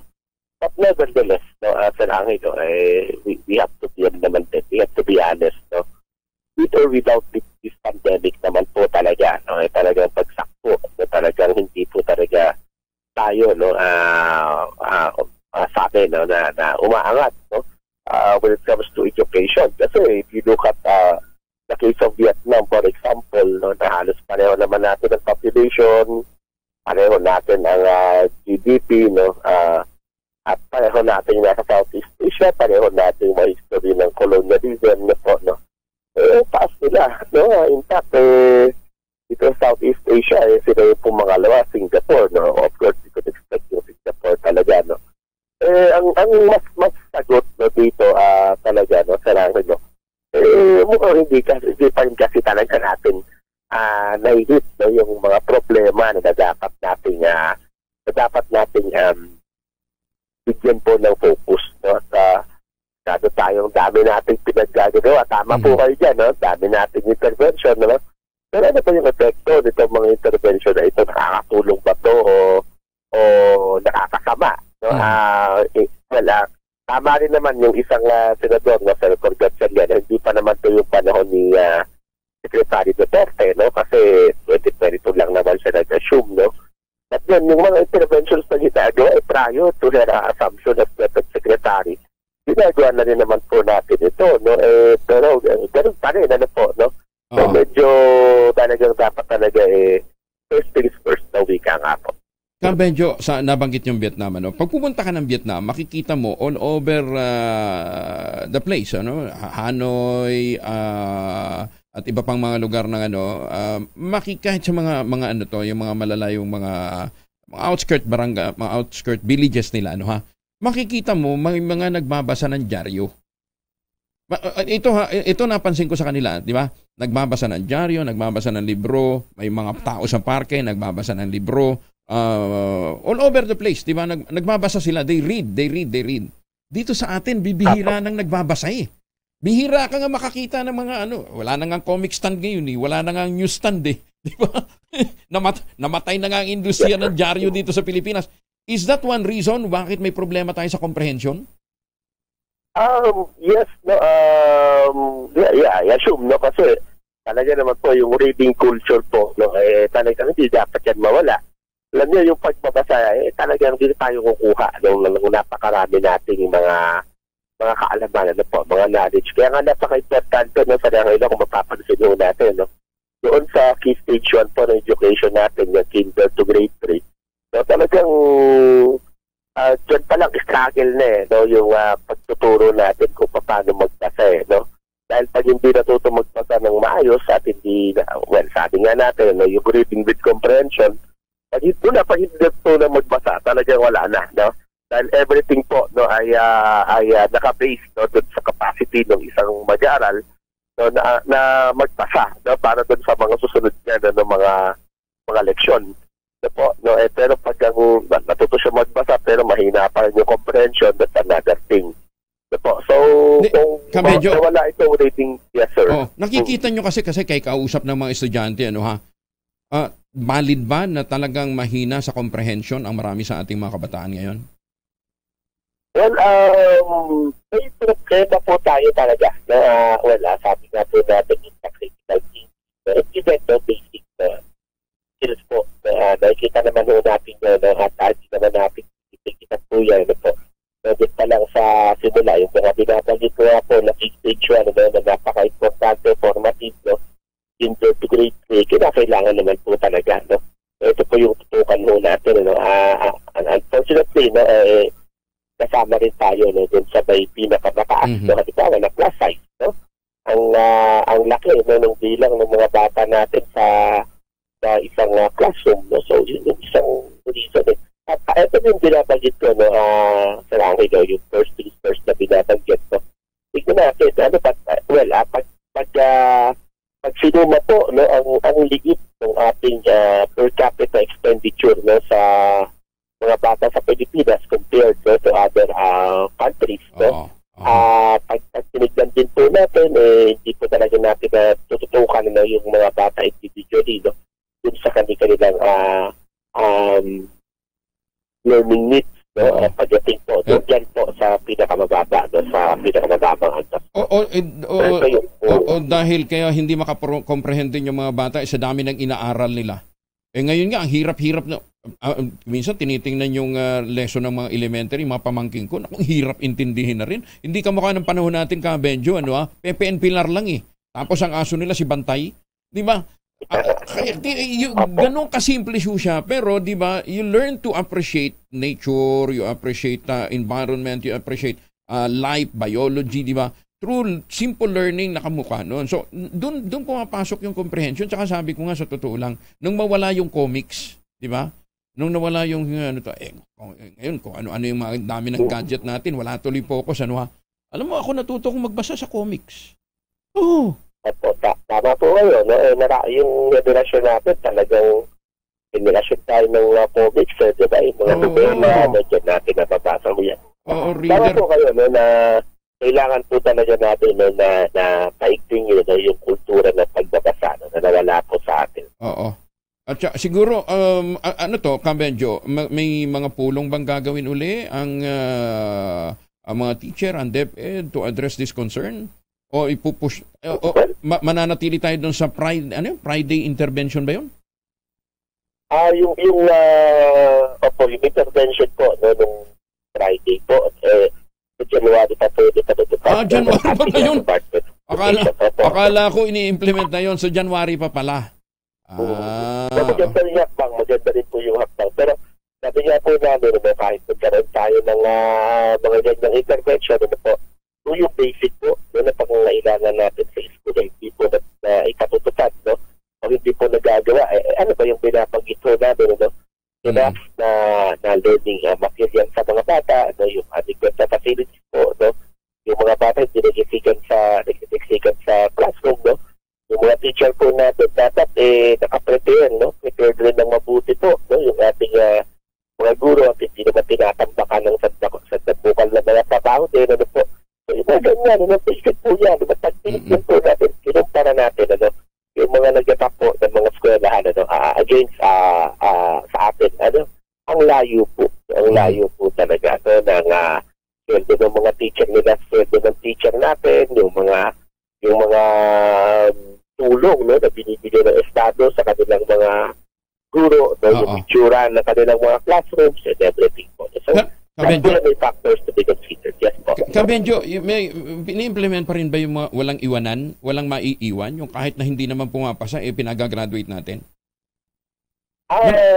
Unfortunately, yes. No? Na-check na rin sa ganyang kultura.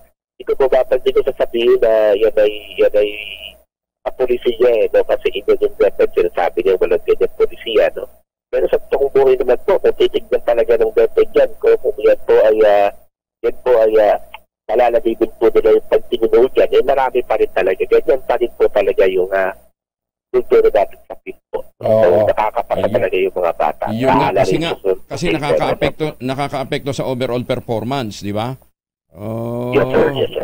Siguro yan dapat ma-address din talaga. Kabenjo, thank you ha. Thank you for joining us. Magandang umaga po. Yes, sir. Yes, sir. Good morning po. Maraming salamat sa thank you si Kabenjo Basas ng National Teachers DGT Coalition. Pero sa mga magulang ho nakikinig ngayon, hindi ho natin dapat iasa lang kasi sa mga teacher ang paghubog ho ng kaisipan ng mga bata. Malaki pong impluwensya ho natin.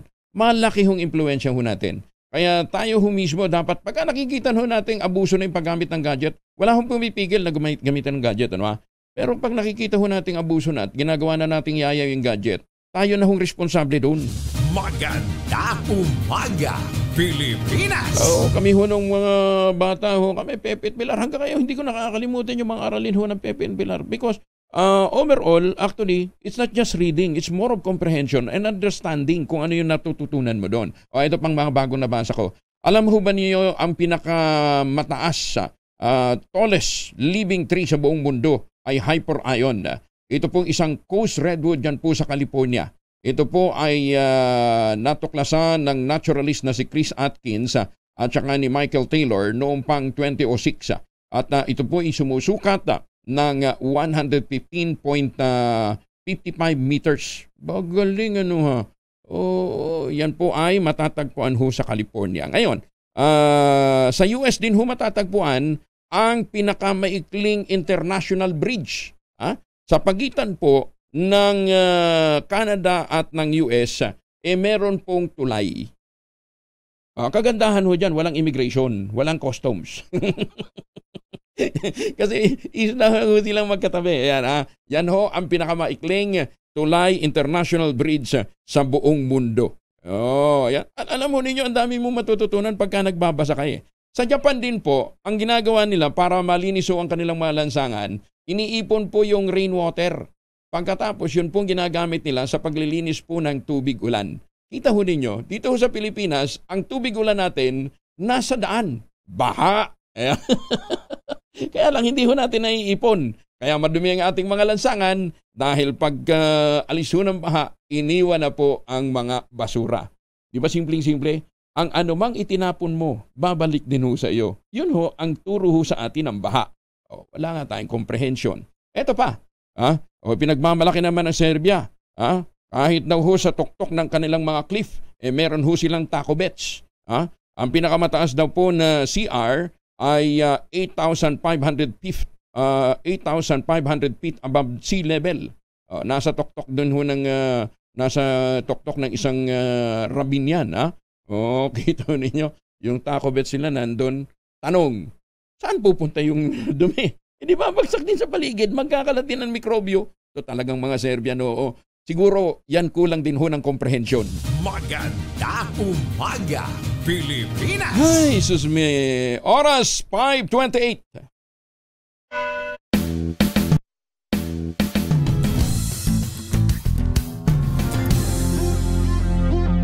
Magbago man ang panahon, doon kami sa gawang Peerless. Champion! Mula sa baretang pangmatagalan, purong powder.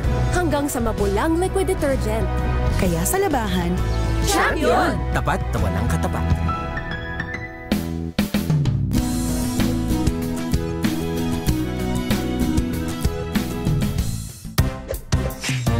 Tanggaling-galing mo!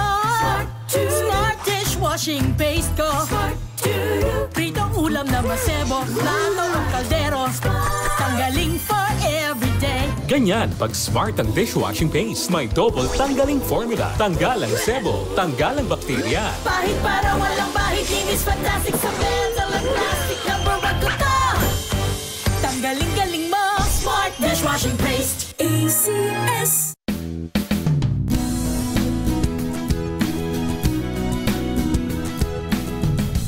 Magbago man ang panahon, doon kami sa gawang Peerless. Champion. Mula sa baretang pangmatagalan, purong powder. Hanggang sa mabulang liquid detergent. Kaya sa labahan, Champion! Tapat na walang katapat. Ang pinagulong ho dyan, hindi ho tsokolate, hindi ho tangerine chocolate. Ang tangerine chocolate po ay produkto ng mga magniniyog dyan po sa lalawigan ng Quezon sa tulong nga po ni Dr. Helen Tan. Yung mga magniniyog na dating umaasa sa Kopra, ngayon mga MSMEs na, kaya sila ho'y nagbebenta ng tangerine chocolate. Maraming variants pong available. I-check po ninyo sa tangerinechocolate.ph. Ano ho? O dili kaya, mag-text ho kayo at magpa-reserve sa 0919-095-5935. Ang tanong nga nung iba, bakit wala pa ba ito sa market? Ay, hindi ko alam. Ang tanungin ho ninyo kung saan ho ito mabibili sa mga pamilihan sa 0919-095-5935. Pero itatanong nga natin kay Dr. Helen Tan, ha? Kung saan bang mall o kaya shopping center meron po ito. But in the meantime, o pwede na ho kayo magpa-reserve sa 0919-095-5935. Ang sabi nga po ni Dr. Helen Tan, sino bang magmamalasakit sa mga Pilipino kundi ang ating kapwa Pilipino? Kaya tangkilikin po natin ang gawing atin. Tangkilikin ang tangerine chocolate. Oras sa buong kapuluan. Maganda umaga, Pilipinas! Alas 5:30. Champion, gawang 36 na makalipas ang alas 5, umaariba po ang football club mula sa Kidapawan City sa Asian Football Confederation sa Vietnam. Umarap kay Cotabato Governor Emilio Lala Talino Mendoza mga batang kasapi ng Football Academy ng Mount Apu Highlands. Bit-bit ang nasungkit nilang bronze medal. Itinanghal ang mga ito bilang second runner-up sa Vietnam Football Tournament. Una silang binigyan ni Governor Lala ng tig 10,000 pisong dagdag sa kanilang pangangailangan at gastusin sa naturang kompetisyon. Todo pasasalamat naman si Governor Lala sa paglahok ng mga naturang manlalaro, gayon din sa kanilang mga magulang sa suportang ibinubuhos nito sa football club. Idiniin pa ng Football Academy of Mount Apu Highlands na ang suporta ni Governor Lala sa kanila ay isa sa mga nagbigay ng lakas ng loob upang mapagtagumpayan ang kompetisyon. Kita nyo, akala nyo kami doon sa Mindanao hindi nag-i-excel sa mga ganyang larangan. Higit naman sa 4 aplikante nagkaroon ng trabaho bago magpasko matapos ang job fair sa Malabon. Nandun si Edwin Duque, Aris 23. Edwin. May buntag ko yung Angel, mahigit sa 400 job seekers ang nakapag-apply at nakatanggap na trabaho sa isinagawang mega job fair ng Malabon Public Employment Office of Peso. Katawang dito ang PNP at ang DOLE. Samantalang sa tala ng Peso, yung agad-agad namang natanggap, nasa 224 aplikante, hard on the spot, agad na natanggap mula naman sa mahigit na 40 partners companies at 5,421 job vacancies na available sa naturang job fairs. Dahil tiyak na may maganda naman ang pamasko sa mga natanggap sa trabaho.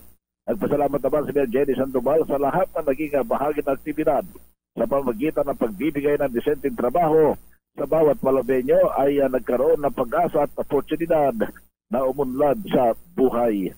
Mula pa rin sa kauranan sa Pilipinas, di sa rin sa Oceanos 1-3. Edwin Duque, tuloy-tuloy sa pagbabalita, tuloy-tuloy sa serbisyo. Sama-sama tayo, Pilipino. Maraming salamat, Edwin. Samantala, mga taong nasa likod ng 7 fake bomb threat na natanggap ng PNP noong Martes sa Metro Manila, iniimbestigahan na. Detalye mula kay Bal Gonzalez, RH5 Bal. Good morning, Kuya Angel. Nasa kamay na ng PNP Anti-Cybercrime Group o PNP ACG ang investigasyon kung sino ang mga responsable sa pagpapakalat ng 7 bomb threat na nirespondihan ng pulisya 2 araw matapos ang pagpapasabog sa MSU sa Marawi City. Ayon kay PNP Public Information Office Chief Police Colonel Jean Fajardo, siniseryoso ng pambansang pulisyang ganitong mga insidente na labis na nagtutulot ng alarma sa publiko. Sa natanggap na 7 bomb threat noong Martes, 6 ay mula sa iba't ibang tanggapan ng gobyerno dito sa NCR, gaya ng DBM, NEDA, National Museum, Tole at Napolcom, habang ang isa ay mula naman sa Pangil Elementary School sa Pangil, Laguna. Kabilang sa natukoy ng PNP ACG ay ang bomb threat na galing sa Japan at ipinakalat sa pamamagitan ng email ng isang Takahiro Karasawa. Ni Fajardo, kahit papawang nagnegatibo pero siniseryoso ito ng PNP at ang daring tukuyin at panagutin ng sinumang responsable. Papala ng opisyal sa mga magsishare at gagawa ng fake bomb threat. Huwag nang sakyan ang nangyaring pambobomba sa MSU Dahil kapag napatunayan ang sinumang responsable, ay maharap ang mga ito sa kaso at maring makulong ng 5 taon at multang 40,000 piso. Para sa kauna-unahan sa Pilipinas, DZRH, ako naman, Val Gonzales, tuloy-tuloy sa pagbabalita, tuloy-tuloy sa serbisyo. Sama-sama tayo, Pilipino. Maraming salamat, Val. Aprobado na ng Kamara ang isang resolusyong umapila sa National Telecommunications Commission na suspindehin ang operasyon naman ng SMNI Channel. Sa House Resolution 4099 ni PBA Party List Representative Margarita Nograles na inadapt naman ng franchise panel, binabanggit ang paglabag ng SMNI kabilang ang pagpapakalat ng fake news at red tagging. Sinabi naman ni Surigao del Sur Representative Johnny Pimentel na malaking posibilidad na makansila ang prangkisa ng SMNI. Samantala, hindi maaaring magtago sa likod ng Soto Law ang SMNI host na si Jeffrey Celis na ipinasight in contempt ng Kamara de Representantes. Sa panayam ng DCRH at ng radyo natin, sinabi ni House Committee on Legislative Franchises Chair Gaston Bunding, hindi accredited na media practitioner o walang accreditation si Celis kaya't hindi aplikable sa kanyang Soto Law. Ayon kay Tambunting, naging matigas si Celis sa pagtukoy kung sino ang nagsabi sa kanya na gumastos si House Speaker Martin Romualdez ng 1.8 billion pesos para sa mga biyahe nito ngayong taon. Samantala, he is not an accredited journalist, which he admitted. He's not accredited journalist. By what KBP came out in the paper and said, he's not accredited. In other words, and as a matter of fact, SMNI, kahapon ng hearing, the day before, withdrew their membership of KBP, no? For obvious reasons. Alam naman natin kung bakit na ginawa yun. So, this is a House inquiry. And third, alam nyo, ang mabigat ko dyan, the issue of national interest, no? National security. And to me, our point is of national importance also, national security. Ayun. Samantala, may pakiusap naman ang TVJ sa mga taga-Tape Incorporated. Huwag na gamitin yung titulong Itbulaga kasi naipanalo na nila yung laban eh. Detalye mula kay Gorgie Rula. Gorgie, good morning. Respeto ang hiningi ng kampo ni Tito Vic and Joey sa mga taga-Itbulaga, specifically sa Tape Incorporated. Ngayong nagdesisyon ng IPO Philippines na ikansela ang pag-aari nila sa trademark, dapat na huwag na raw gamitin ng taga-Tape ang ititulong Itbulaga sa kanilang noontime show sa GMA7. Heto ang pahayag ng legal counsel ng TVJ na si Attorney Enrique Buco de la Cruz. Ngayon lumabas yung desisyon. Nagsasabi na ang creator, ang may gawa, ang may likha, ang may karapatan, TVJ. Sana inaasahan naman namin, respetuhin din naman nila yung desisyon. Habang nag-aapila sila, huwag nang gamitin bilang respeto. Dahil respeto ng TVJ, yung batas, yung proseso, we can only expect that they will do the same. Iyan ang pahayag ni Attorney de la Cruz sa nakaraang MediaCon ng TVJ kahapon. Pero ayon sa legal counsel ng Tape na producer ng Itbulaga na si Attorney Maggie Abraham, dumadaan daw sila sa tamang proseso. Kailangan daw nilang mag-apila at dapat ay sundin ng batas na habang nasa apila ito, hindi pwedeng gamitin ni na TVJ ang titulong Itbulaga. Bahagi ng statement na ipinadala ni Attorney Maggie Abraham, ang sabi nito, as regards the plea, Tape will continue to use the name at Itbulaga for its noontime show pending the appeals. The appeal will be considered moot and academic if it will heed to the plea of TVJ. In the same vein, Tape likewise hope that TVJ will not use Itbulaga pending the appeals in accordance with the law and rules and wait for the finality of the decision. End of quote. Mula sa kauna-unahan sa Pilipinas, DZRH, ito po si Gorgie Rula, tuloy-tuloy sa pagbabalita, tuloy-tuloy sa serbisyo, sama-sama tayo, Pilipino. Maraming salamat, Gorgie. Samantala, ito naman, ITA. Mga ITA ho naman. Yung mga ITAS, katutubong ITAS, binigyan ng modernong gadget sa Bataan. Detalye na balita mula kay Danny Kumilang, Aris 37. Danny, good morning. Sa paglulunsad ng Tech4Ed project ng Department of Information and Communication Technology, DICT, sa pangunguna ni DICT Region 3 Director Engineer Antonio Edward Padre, 8 katutubong kabataan mula sa Barangay Bangal sa bayan ng Abukay ang nabigyan ng laptop, headset, printer, router at web camera.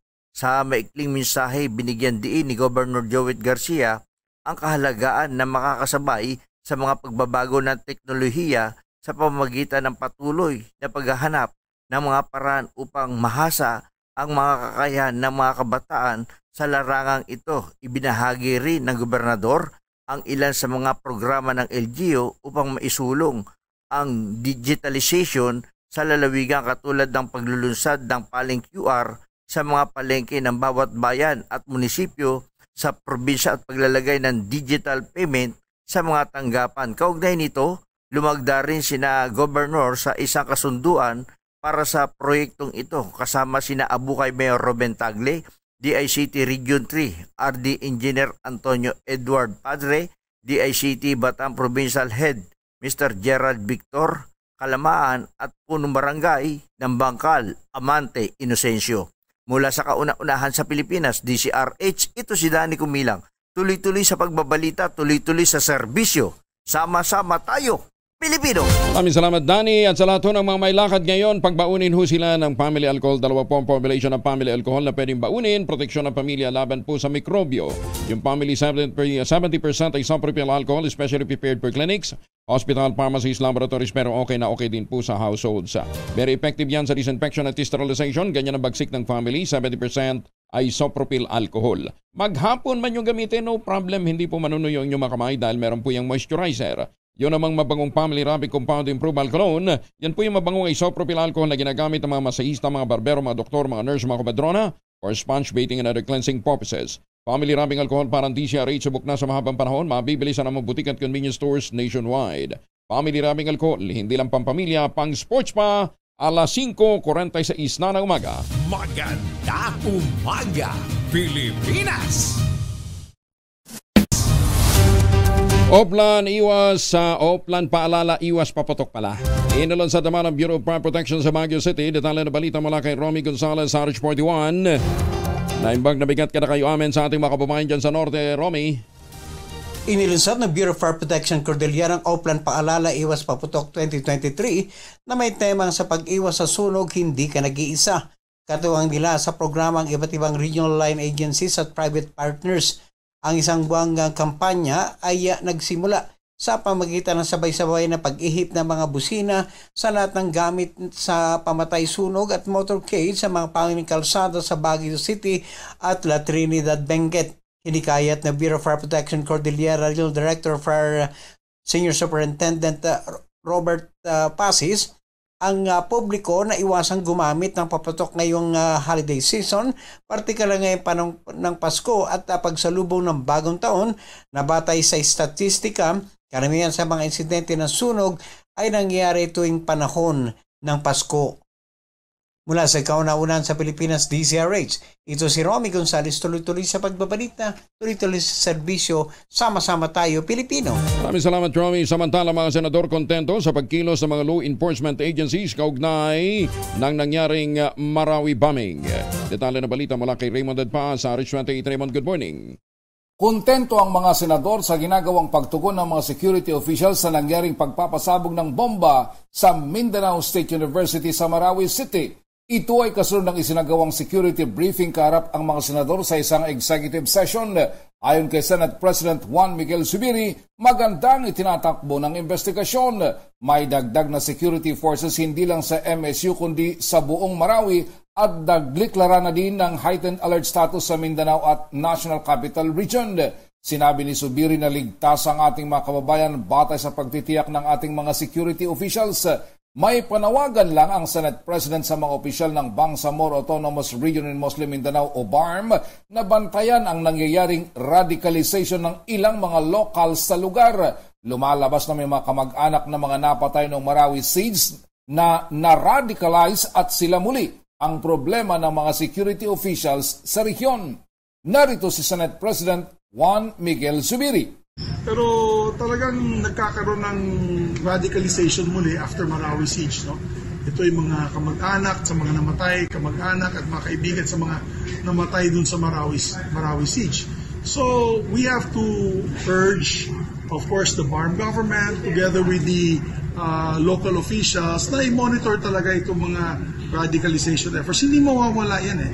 I think sa lahat naman ng sitwasyon, magkakaroon talaga ng problema ng radicalization. Whether you're far right or far left, or in this case it's a religious radicalization. So kailangan i-monitor lang na di ito mga extremist na ito.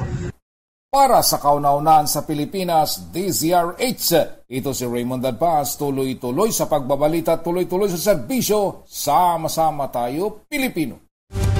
Maraming salamat, Raymond. Nagpahayag ng pagkabahala ang ilang kongresista at kinikwestiyon ang mga opisyal ng Department of Agriculture dahil sa hindi umano nangyari ang pagpapahupa ng presyo ng bigas sa pagtatapos ng anihan. Ginisa ng mambabatas sa isinagawang pagdinig ng House Committee on Agriculture and Food ang mga opisyal ng DA at ng National Food Authority. Isinagawang pagdinig matapos bumisita sina House Speaker Ferdinand Romualdez at House Deputy Majority Leader for Communications at ACT-CIS Party List Representative Erwin Tulpo sa Farmers Market sa Cubao, Quezon City kung saan napansin may kamahalan pa rin ang bigas.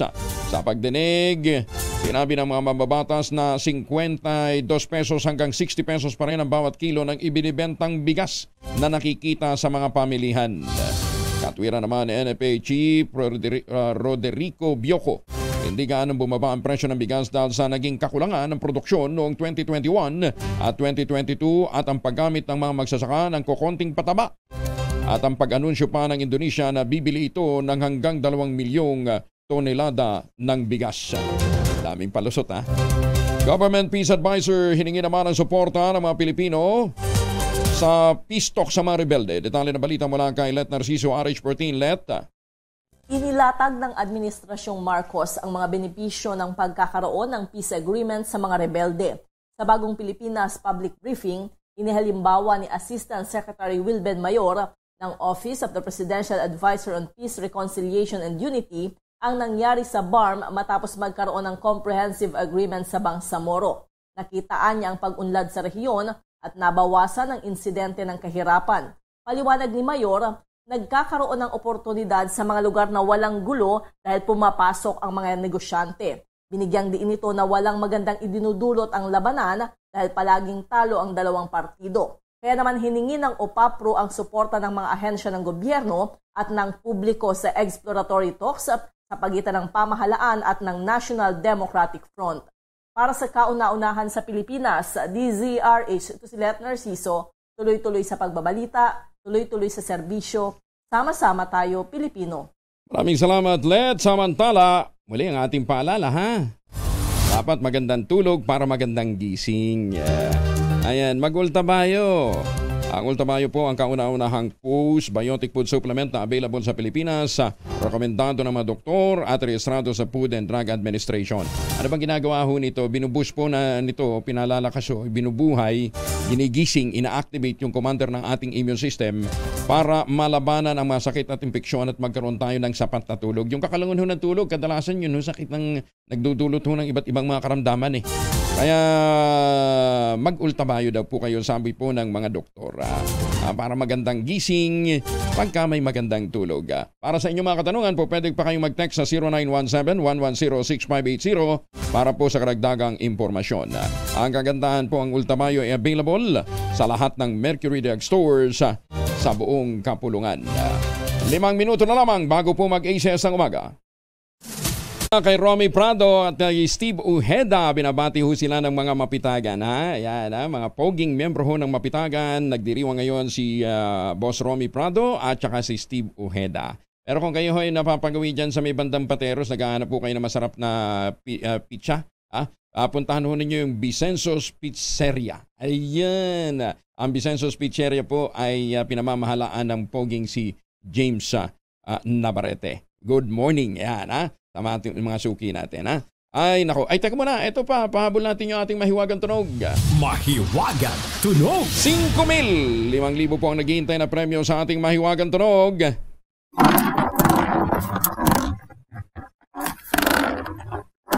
Ayan. O, kung ano yan, i-research ho ninyo. Basta isang bagay yan na pinagulong. Saan pinagulong, hindi ho natin alam. Hulaan ho ninyo. Sa linggo, huwag niyong kalimutan sa Radyo Henyo, magbibigay tayo ng malupit na clue. At para ho naman sa mga naghahanap pa rin ho ng magandang pangregalo, kung meron ho kayong 50,000, i-reserve nyo na ho yan, pampagawa.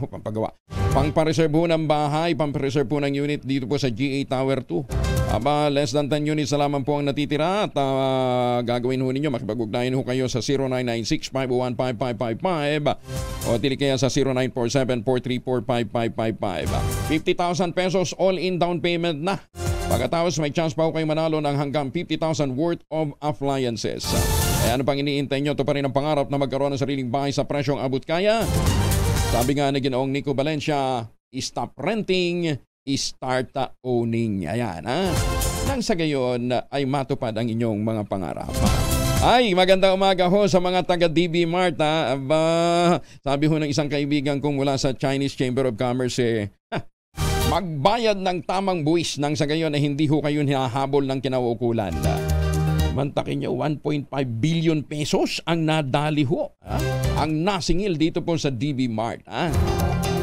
Papalo up natin yan sa ating mga kaibigan. So, sabi ho ng talagang sabi ng Chinese Chamber of Commerce, ngayon talaga, kinakailangan sumunod ka sa pagbabayad ng tamang buwis kung ayaw mong matulad sa DB Mart. Nadali ng 1.5 billion pesos dahil po sa kanilang mga iniiwasang bayarin sa buwis. Ang ating quote of the day ngayong araw nito ay galing po kay Thomas Shelby. Ang sabi po ni Thomas Shelby, ano sabi ni Thomas Shelby? Asan na yung quote of the day natin?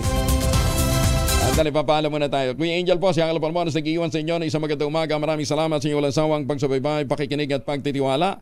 Ang sabi po ni Thomas Shelby ay nawala. Ayon na, when people you don't even know hate you, that's when you know you're the best. Kaya pagka meron daw kayo mga basher, ayos lang. Bring it on! Maganda umaga, Pilipinas! Isang minuto na lamang, 2x2 na, Taises Balita. Kuya Angel Angelo Palmones, magtanim ng kawayan para sa kalikasan at kabuhayan. See you tomorrow. Maganda.